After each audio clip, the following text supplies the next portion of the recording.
Shabbat Shalom. When I was a kid, my parents took us to a Joni Mitchell concert. She was still performing live once in a while, and we knew her music from the rotation of folk music in our family minivan. That night, she was magnificent. Her long silver hair, her voice lower and still so beautiful, strumming her guitar and tugging on the heartstrings of everyone in that auditorium. I remember my parents looking down on me and my sisters, awe-filled, and telling us to make sure we realized how very special that experience was, to hear Joni Mitchell sing live. In one of my favorites, she sang, "I've looked at clouds from both sides now, from up and down, and still somehow it's clouds' illusions I recall. I really don't know clouds at all." In my child's imagination, I remember trying to figure out what it meant to look at a cloud from both sides. I thought we look up on clouds from Earth, and we look down on clouds from where? Maybe heaven. I couldn't figure out exactly what she meant. I really don't know clouds at all. I now understand that the clouds are a metaphor for the complexities of being human. She sings about nostalgia for youth, of love found and lost, of the loneliness of fame. She means, in my interpretation, we look at the cloud one way, and then something changes. We grow up, we experience loss, and then we look at the cloud in another way. Ultimately, the message I hear is one of acceptance, that we cannot fully understand everything in any one moment of our lives. And how fitting that our Torah uses the enigmatic, complicated, confusing at times imagery of a cloud to depict the presence of God on earth. On the day that the work of creating the Mishkan, the tabernacle, was finished, we read that a wondrous event occurred. It must have seemed like a mirage. We read that the cloud, He'anan, covered the Mishkan. Kisa He'anan et HaMishkan. And in the evening, this cloud looked like fire. Kemar'eh esh ad boker. And this cloud would come and go, leading the Israelites majestically through the desert. When the cloud would lift, they would break camp and continue their journey. And whenever the cloud lingered, we read, whether 2 days or a month or a year, the Israelites stayed put, cherishing the presence of God in their midst, cherishing the presence of sacred gathering while they could. Tonight, this cloud is our sacred gathering. So how do we create this, what we have here now? How do we make holy gatherings together? We don't have the Mishkan, and we don't have a cloud to guide us anymore. I think it's always a little bit of magic, isn't it? This spark of the divine, something really mysterious. And we also make the choices each day, each Shabbat, each class, each meeting, each Shiva Minyan, each Simcha celebration, we choose to be here together. Holy Gathering takes this magic and this choice, and it also takes work. This week's Parsha begins in a dramatic action moment of work as we read the instructions to Aaron for his work in the Mishkan, preparing the space for holiness. When you mount the lamps, Beha'Alotcha et hanerot, let the 7 lamps give light. El mul pnei hamenorah ya'iru shiv'at hanerot. Aaron had to lift up and light the lamps.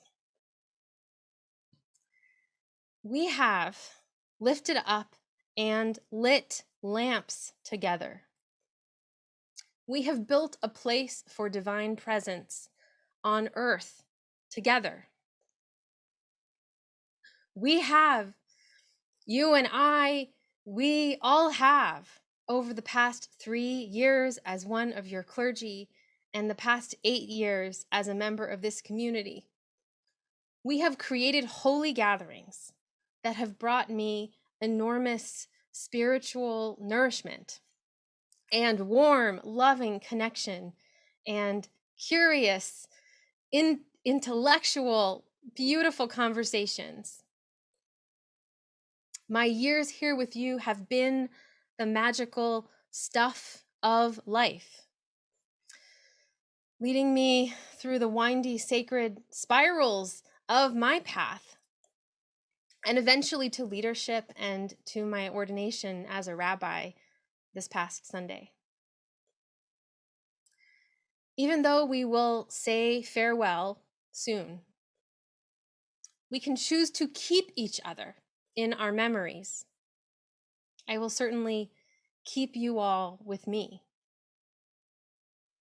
As Joni Mitchell sings, it's life's illusions I recall. Maybe she meant illusions as something less than real. Maybe she even, I sense, had a certain disillusionment in mind. But I believe that these illusions, these visions, these memories are how we hold on to the magic. As our Torah teaches through the metaphor and illusion of God's appearance in the desert, in a cloud, sacred gathering and loving presence are how we tap into eternity. And so, despite the rhythms of life and our linear understanding of time, as we gather, part ways, and maybe return in a new way, we never really lose each other. In a world that we cannot fully understand, a beautiful memory that we keep with us can be more true than any one moment, any one view in any little piece of time. A memory can be more true than either side or both sides of a cloud. And when we say farewell, which we begin to do tonight, we also say with gratitude, Dayenu, this was enough. Whatever happens next. The truth is, for me, this was more than enough. It has been one of the greatest honors of my life to be your rabbi. You have all taught me how to be a rabbi. And I look ahead with excitement to the community that I will serve next. And I'm so grateful for the gift of these years with you. I take all of your wisdom with me. Joni Mitchell sings also in this same song about clouds. And if you care, don't let them know. Don't give yourself away. I think you all know that my philosophy has always been quite the opposite. If you care, let them know.